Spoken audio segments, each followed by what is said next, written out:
અમદાવાદની ગુજરાત કોલેજમાં એનએસયુઆઈ વિરોધ કરી રહ્યું છે। Contract base supporter sports professor સામે વિરોધ થઈ રહ્યો છે। પ્રોફેસરે વિદ્યાર્થીઓ સાથે છેતરપિંડી કર્યાનો આક્ષેપ છે।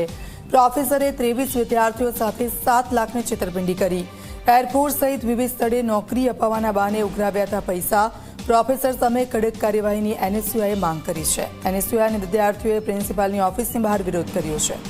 ગુજરાત કોલેજ ખાતે Gujarat arts and commerce evening કોલેજમાં એક કોન્ટ્રાક્ટ બેઝ પ્રોફેસર સામે એનએસયુઆઈના કાર્યકરો અને વિદ્યાર્થીઓએ વિરોધ નોંધાવ્યો છે। જો આજે આ વિરોધ શેનો છે?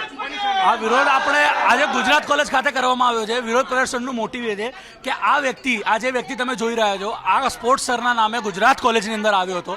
તે ગુજરાત કોલેજની અંદર આવીને એને ખૂબ મોટો એક પ્રમાણનો ફ્રોડ કર્યો છે। વિદ્યાર્થીઓ સાથે એને એ રીતનો ફ્રોડ કર્યો કે તમે અમને છોકરાઓને એવું કીધું કે અમે તમારી ઇન્ડિયન એરફોર્સની અંદર ભરતી કરાવીશું, તમને સ્પોર્ટ્સ રમવા માટે પોંડિચેરી લઈ જઈશું, અને તે વસ્તુ કહીને આ વ્યક્તિએ લોકો જોડે 15,000, 50,000, લાખ રૂપિયા એમ કરીને 7.5 થી 8 લાખ રૂપિયાનો ગુજરાત કોલેજની અંદર ફ્રોડ કર્યો છે। અને પ્રિન્સિપલ આજે અમે જ્યારે આ વસ્તુ લઈને આવ્યા છીએ, હજુ સુધી પોલીસે એફઆઈઆર નથી કરી, ના પ્રિન્સિપલ એફઆઈઆર કરવા માટે તૈયાર થઈ રહ્યો છે। જ્યાં સુધી પ્રિન્સિપલ સાહેબ નહીં મળે ત્યાં સુધી અમે અહીંયાથી ઊભા નથી થવાના।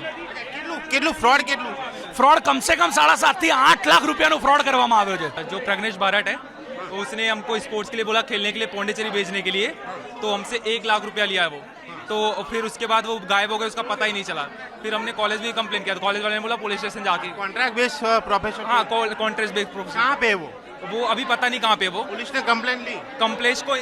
पुलिस को कंप्लेन किया है, स्टेटमेंट दिया है, बस अभी पुलिस ने एफआईआर नहीं दर्ज किया है। સ્પોર્ટ્સના નામે આ કોલેજના જે છોકરાઓ વિશ્વાસ મૂક્યો સાહેબ ઉપર, જે કોન્ટ્રાક્ટ બેઝ ઉપર જે સાહેબ આવ્યા હતા, એમણે આવી રીતે છોકરાઓને ફોલાવી કોકના જોડે 50,000, લાખ રૂપિયા, 2 લાખ રૂપિયા આવી રીતે કરીને એમને સ્પોર્ટમાં આગળ ઉપર લઈ જવાની વાત કરી, એમની જોડે છેતરપિંડી કરી છે। અમારા ગુજરાત કોલેજના પ્રિન્સિપલને મનોજભાઈ પટેલને એટલું જ કહેવાનું છે કે તમારા કોલેજમાં આવી રીતે કોન્ટ્રાક્ટ બેઝ ઉપર આવીને કોઈ પ્રોફેસર આવી રીતે છોકરાઓને છેતરપિંડી કરીને જતા રહે, ત્યાં સુધી તમે શું કરો છો? કોલેજને ખબર હતી ખરા? કોલેજને ખબર જ હોય ને, કેમ ખબર ના હોય? તમારે પ્રોફેસર આવે તો એમને એમ તો ના જ આવે ને। તમારી માંગ શું છે? અમારી માંગ એટલી જ છે કે પ્રિન્સિપલ સાહેબ મળે અને આ સમસ્યાનો ઉકેલ આવે અને કંઈક છોકરાઓનું પૈસાનું વળતર ચૂકવવામાં આવે, બસ એટલી જ અમારી ઉકેલ છે। એ પ્રશાસનને પણ અહીંયા જાણ હશે, તો કેમ તેઓ અત્યાર સુધી ચૂપ છે? કે આ પ્રોફેસર છે એની સામે ફરિયાદ કેમ નથી પોલીસ લેતી? આ આક્ષેપો સાથે આજે આ વિદ્યાર્થીઓએ વિરોધ નોંધાવ્યો છે, એનએસયુઆઈએ વિરોધ નોંધાવ્યો છે। ત્યારે જોઈ રહે છે કે આ વિરોધ બાદ પ્રશાસન શું એક્શન લે છે અને પોલીસ ફરિયાદ થાય છે કે કેમ।